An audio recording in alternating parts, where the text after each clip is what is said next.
Kawawa naman yun.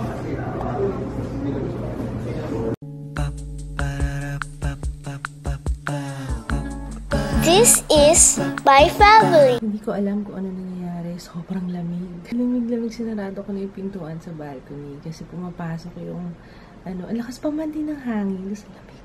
Good morning. Obvious pang bagong gising ako. Sorry, wala akong gagawin ngayon kundi mag-edit. Pero gusto kong mag-film. Ang boring, no? Boring ng buhay ko, guys. Sorry.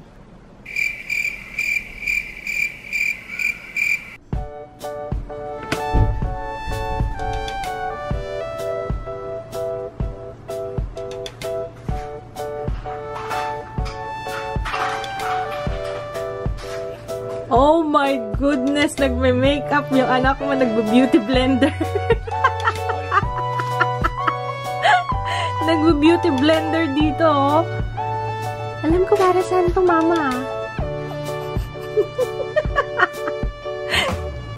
Oh no! Sinira niya na. Sana! Hasha! Nagbe-beauty blender ako. Turuan mo si Papa paano yan gamitin. Beauty blender si Tutoy. Ako naman na niya yung powder daw. Let me try this powder. Hindi naman sinasawsaw. Dinediretso lang niya sa face na.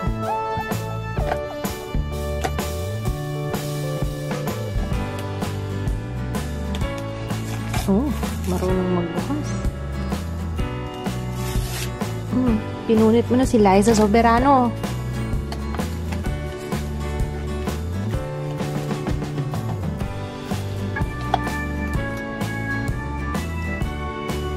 Up.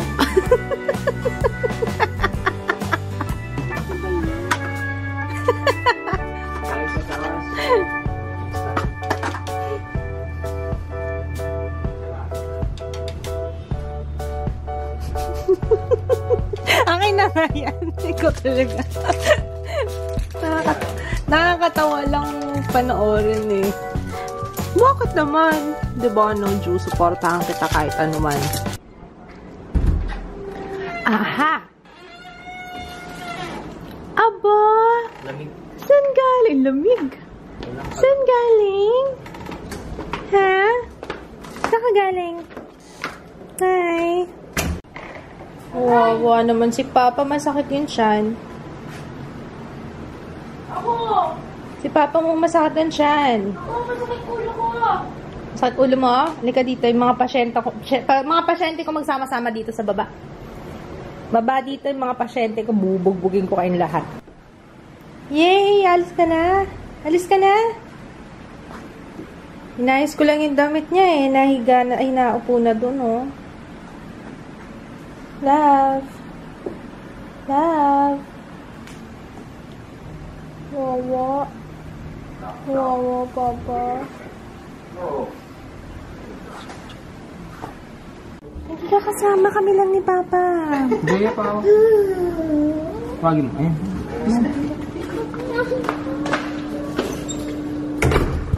Dadali ko si Papa dun sa ospital at masakit ang tiyan. Ano? Ano, parang okay ka na? Pumunta na rin tayo. Kanina sunod-sunod kasi. Pumunta na rin tayo kasi baka bukas may sakit na naman yung tiyan mo. Aalis na tayo ng Biyernes. Ano nakain mo? Feeling ko nag-hyperacidity to eh. Kasi nagkape siya. After nyo magkape kanina, yun na. Hindi ka pa kumain.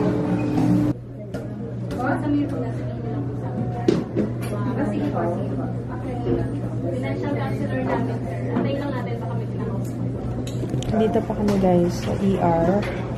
Si Papa kasi. Si Papa kasi. Hindi kayo sa muscle juice. Kawawa naman no. Akala niya kanina, uwi na kami kagad. Pagkatapos ng interview ng doktor. Hindi niya akalain na nagulat siya sa nurse. Bigla na lang siyang tinusukan ng IV. Nagugutom na kasi to. Kasi nga hindi siya makakain kanina dahil masakit yung tiyan. Eh, kaso kinuwanan pa siya ng dugo. I-check mo na yung kinuwanan siya ng dugo tsaka ng wiwi. Hinintay pa namin yung result. So, matagal-tagal pa to lang. Matagal-tagal pa to, sorry. Hello, papa. Bawal dito guys eh. Nakalagay, ang daming nakalagay na bawal yung ano, bawal ang picture taking. Pero hindi naman picture taking to eh. Video. Hindi naman natin sila kinukuhanan. Hindi naman natin sila kinukuhanan. Tayong dalawa lang. Diba ano? Dito pa rin kami. 12:30 na.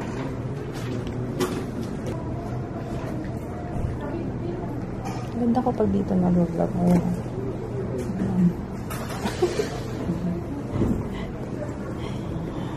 Nandito pa rin kami guys. Ang tagal-tagal. Pupunta naman yun dito kapag nandiyan na yung charge na yun. Makawala naman. Hindi siya nakatingin eh. Pauwi na kami. Grabe, ang tagal. 4 na oras kami.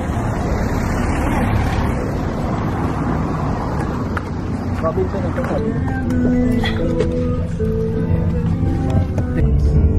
Kumusta ka? Kumusta ka? Kwento mo. I'm strong. Sumbong mo sila. Sumbong mo sa kanila. Sinusukan. Umili na lang kami ng goto, pero dapat si Papa hindi pa pwedeng kumain yan. NPO ka daw. Non-per-oren na. Open. Buti na lang nandito yung kapatid ko. Siya nagbantay sa mga bata. Kita nitong batang to, oh. Nasira na yung tulog. Tapos pinakain yata ng chocolate ng babysitter niya. Mapagalitan nga yung babysitter na yan. Jo, thank you! On call si Jo kanina eh. Tinawagan ko, inano ko siya, kinontak ko, sabi ko, dadaling ko si Kit sa ospital. Takbo naman siya dito. Yun, thank you sa kapatid ko. Kasi ang hirap ng ang hirap ng, hindi ko maiwan yung dalawa. Ayoko naman isama si Jo sa ospital. Kaya,